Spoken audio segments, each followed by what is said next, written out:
علی بھی اگلا سوال ہے، جس طرح حاجی لوگ احرام کی حالت میں اپنے ناخن اور بال نہیں کاٹ سکتے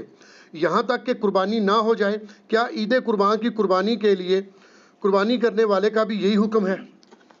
اس درجے میں تو نہیں ہے جو احرام کی پابندیاں ہیں۔ احرام کی پابندیوں میں تو آپ میاں بیوی کا جو تعلق ہے وہ بھی قائم نہیں کر سکتے، اور نہ تو ضروری بال، نہ غیر ضروری بال، نہ ناخن یا مونچھوں کو تراشنا، کچھ بھی نہیں کر سکتے جتنے دن آپ نے احرام پہنا ہوا ہے۔ حج تمتع میں تو وہ چند دن کی پابندی ہے، لیکن حج قران کے اندر تو ایک لانگ پیریڈ آف ٹائم ہے، مشکل وقت ہوتا ہے، ایک چیز کا آپ نے دھیان رکھنا ہے اس میں۔ تو اس میں آپ نے یعنی ایون زور سے داڑھی کا خلال بھی نہیں کرنا کہ جس سے بال ٹوٹ جائیں گے، تو یہ نہیں کہ دم واجب ہو جائے گا۔ دم واجب ہوتا ہے جب بہت زیادہ کوئی بال ریموو کر دے سر کے یا داڑھی کے، وہ کھاڑ دے۔ تو حاجی کے لیے تو یہ ریسٹرکشن ہے احرام کی حالت میں، اور یہ فرض کے درجے کے اندر ہے، اس کی احرام کی پابندیوں کا حصہ ہے۔ رہے عام عید قربان والے، تو اس کے بارے میں صحیح مسلم میں اوپر تلے کئی احادیث ہیں کہ نبی علیہ السلام نے فرمایا کہ جس کا قربانی کا ارادہ ہو اور ذوالحجہ کا چاند نظر آ جائے، اس وقت سے لے کے اس کا جانور قربان ہونے تک وہ اپنے جسم اور کھال سے کوئی چیز ریموو نہیں کر سکتا۔ اور مسلم شریف میں آگے حدیث میں پھر آپ علیہ السلام نے اس کو بریف کیا ہے کہ کھال سے ریموو کرنے سے مراد بال ہیں، جسم سے ریموو کرنے سے مراد ناخن ہے، نہ مونچھیں پست ہو سکتی ہیں، نہ شیو کوئی کر سکتا ہے، نہ داڑھی چھوٹی کروا سکتا ہے، نہ زیر ناف بالوں کو صاف کیا جا سکتا ہے۔ یہ ساری پابندیاں آپ نے کرنی، یہ سنت ہیں۔ غیر حاجی کے لیے واجب نہیں، سنت ہے، اور وہ بھی اس کے لیے جو قربانی کر رہا ہے۔ تو ظاہر ہے قربانی جب وہ کر رہا ہے پورے گھر کی طرف سے، تو پورے گھر میں جتنے بالغ ہیں ان کو یہ پابندی سے گزرنا پڑے گا، ان کو یہ پابندی کرنی ہوگی۔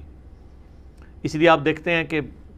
جو لوگ مونچھیں بہت پست رکھتے ہیں، ان قربانی کے دنوں میں ہماری بھی ایک آدھ ریکارڈنگ تو آئی جاتی ہوتی ہے ہر سال، تو اس میں مونچھیں بڑی ہوتی ہیں، لوگ نیچے کمنٹس کرتے ہیں نہیں لگتا ہے مونچھیں رکھ لی ہیں، مونچھیں نہیں رکھی ہوتی، وہ اس کی وجہ سے بڑی ہو جاتی ہیں۔ تو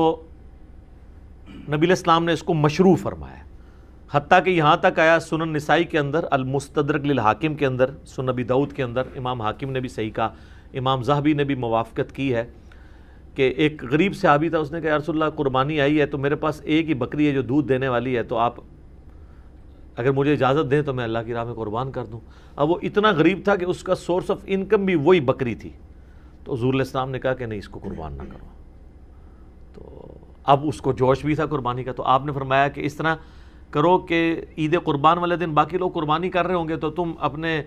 غیر ضروری بال اور ناخن کاٹ لینا، تو تمہیں اللہ تعالیٰ ایک مکمل قربانی کا ثواب دے دے گا۔ یہ ایک بہت بڑی ایک سمجھ لیں اللہ کی طرف سے ہمیں نعمت دی گئی ہے۔ جو لوگ قربانی کی استطاعت نہیں رکھتے تو وہ بھی یکم ذوالحجہ سے لے کر 10 ذوالحجہ تک اپنے جسم سے بال اور ناخن نہ کاٹیں، اور جیسے ہی قربان گاہ میں پہلی قربانی ہو اس کے بعد وہ ناخن اور بال کاٹ لیں تو ان کو پوری قربانی کا ثواب مل جائے گا۔ اور جو دوسرا حاجی ہے نا، جو عام قربان کرنے والا ہے، اس کا جب تک اپنا جانور قربان نہیں ہوتا وہ اپنے بال ریموو نہیں کر سکتا۔ اسی طریقے سے حاجی بھی جب تک وہ اپنا جانور قربان نہیں کرتا وہ اپنے جسم کے بالوں کو اور ناخنوں کو نہیں کاٹ سکتا۔ تو یہ یعنی اس اعتبار سے پابندی سنت کے درجے میں ہے۔ عام جو قربانی عید کی ہے، حاجیوں کے لیے یہ فرض کے درجے میں ہے، اور وہ اگر جان بوجھ کے بال ریموو کر دیں گے، ایک اچھا خاصا حصہ کو مونچھیں مونڈ دیتا ہے، تو پھر اسے پھر ایک دم دینا پڑے گا، یعنی ایک جانور حرم کی حدود کے اندر قربان کرنا پڑے گا۔ باقی ایک حاجی نے یوں ہاتھ پھیرا، اسے یاد نہیں تھا، یا وہ سر پہ ہاتھ زور سے پھر گیا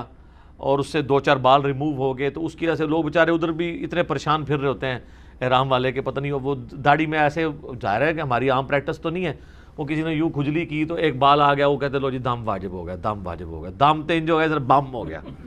اوتے تو دم بم بھی ہے نا، ظاہر ہے ایک بکرا دینا پہ جائے گا۔ تو یہ دم بم اس کے لیے بنے گا جس نے یعنی مونچھیں پوری ریموو کر دیں، یا سر کے اچھے خاصے بال شیو آف کر دیے، یا مشین پروا دی، یا آدھی داڑھی مونڈ دی،